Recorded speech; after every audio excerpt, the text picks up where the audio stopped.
Hello students. आज हम लोग 11th क्लास में इंग्लिश ग्रामर का जो पार्ट है क्लाउज उसे हम पढ़ेंगे। क्लाउजेज में हम लोग देखते हैं कि क्या होता है। देखिए, क्लाउजेज क्लाउजेज को हम लोग उपवाक्य बोलते हैं या वाक्यांश बोलते हैं। वाक्यांश मतलब सेंटेंस का पार्ट है, वो पूरा सेंटेंस नहीं, एक दूसरे पर निर्भर। मान लीजिए दो अगर सेंटेंस है, दोनों एक दूसरे से इंटरकनेक्टेड है, तब हम उसे बोलेंगे क्लॉज है। जरा समझते हैं। ए clause is a group of words forming part of a sentence. क्या कहता है? क्लॉज क्या होता है? एक ग्रुप ऑफ वर्ड्स होता है, शब्दों का समूह होता है, जो किसी सेंटेंस, बने हुए सेंटेंस का पार्ट होता है, and containing a subject and A predicate. मतलब उस सेंटेंस में एक सब्जेक्ट होता है और एक प्रेडिकेट होता है। जरा समझिएगा।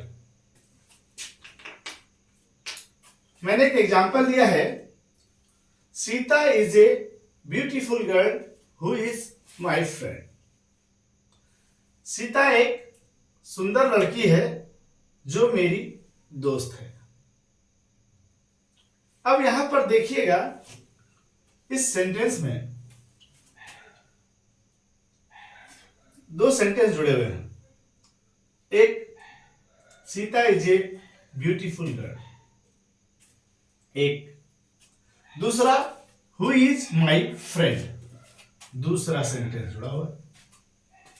अब देखिए, हु इज माई फ्रेंड जो है इसके ऊपर निर्भर है और दोनों का एक दूसरे से कनेक्शन है।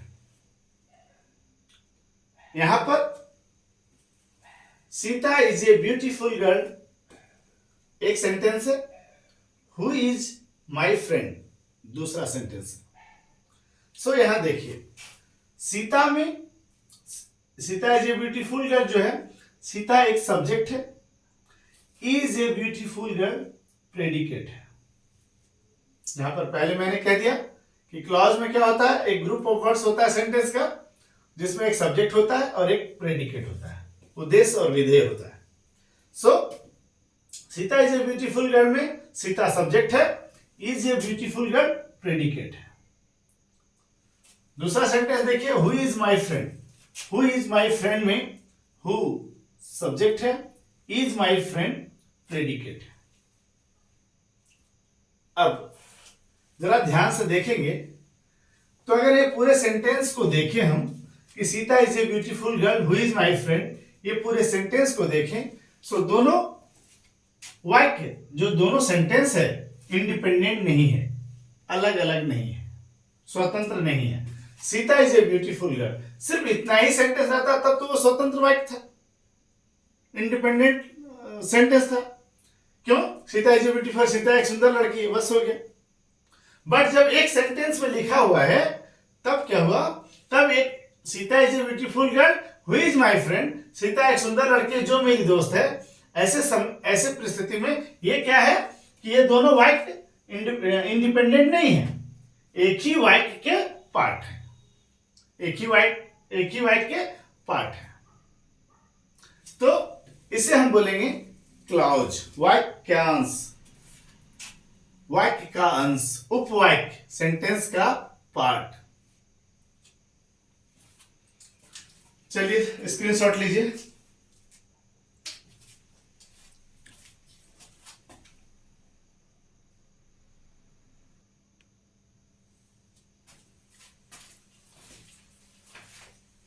अब समझिए कि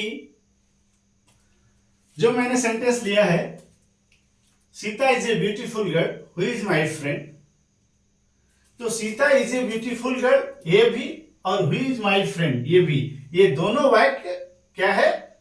ये दोनों जो सेंटेंस है, वो क्लॉज है।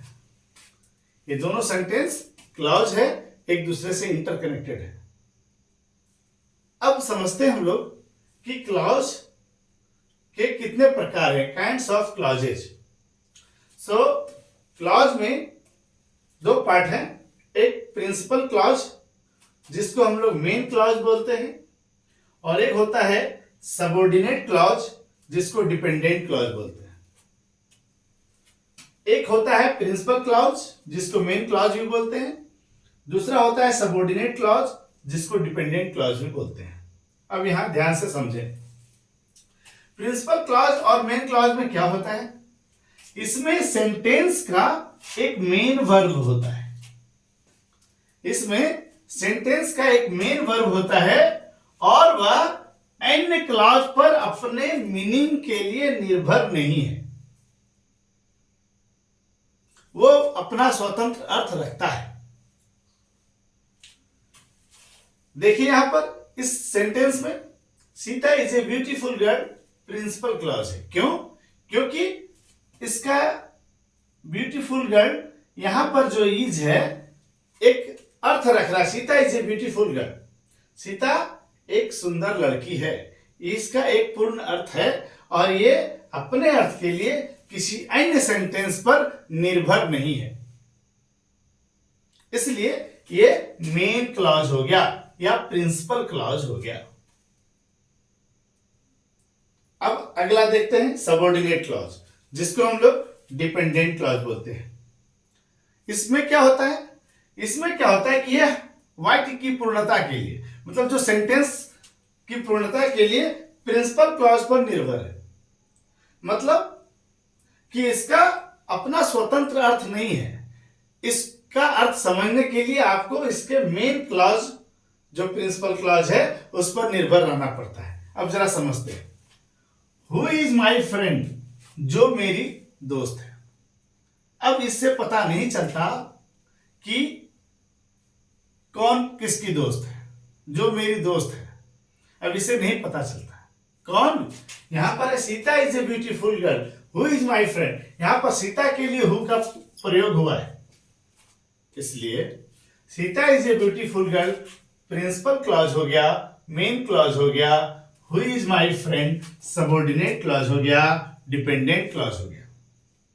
यानी हु इज माई फ्रेंड अपने अर्थ के लिए Sita is a beautiful girl पर निर्भर है, इसलिए ये हो गया प्रिंसिपल क्लॉज और ये हो गया सबऑर्डिनेट क्लॉज।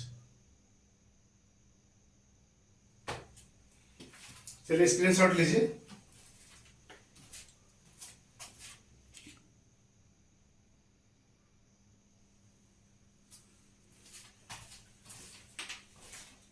कुछ और सेंटेंसेस देखते हैं। एक सेंटेंस है, I do not know where he lives. I do not know where he lives, मैं नहीं जानता हूं वेयर ही लिव्स, वह कहां रहता है। मैं नहीं जानता हूं वह कहां रहता है। यहां पर देखिए, यहां पर I do not know principal clause है, where he lives subordinate clause है, वह कहां रहता है इस पर निर्भर है। तो अब आप समझ गए हैं प्रिंसिपल क्लॉज किसको कहते हैं और सबऑर्डिनेट क्लॉज किसको कहते हैं। एक और सेंटेंस देखते हैं, I am happy to know that you have passed, मैं खुश हूं टू नो जानकर दैट यू हैव पास्ड, कि तुमने परीक्षा पास कर लिया है, तुम पास हो चुके हो, तुम सफल हो चुके हो। I am happy to know that you have passed, मैं खुश हूं किस लिए भाई, कि to know that you have passed, ये जानकर कि तुम पास हो चुके हो। सो यहां समझिए, I am happy main clause है, to know that you have passed subordinate clause है। ये to know that you have passed ये इस पर निर्भर है, इसलिए ये मेन क्लॉज, ये सबऑर्डिनेट क्लॉज, ये दोनों मिला करके दोनों ही क्लॉज हो गए। आई एम हैप्पी भी क्लॉज है, to know that you have passed ये भी क्लॉज है, आई डू नॉट नो ये भी क्लॉज है, वेयर ही लिव्स ये भी क्लॉज है। भले ये स्वतंत्र अर्थ रख रहा है, ये इस पर निर्भर है, इसलिए इसको मेन क्लॉज बोलते हैं, इसको डिपेंडेंट क्लॉज बोलते हैं। लेकिन दोनों ही एक सेंटेंस के अंदर है, इसलिए दोनों ही क्लॉज है। चलिए स्क्रीनशॉट लीजिए।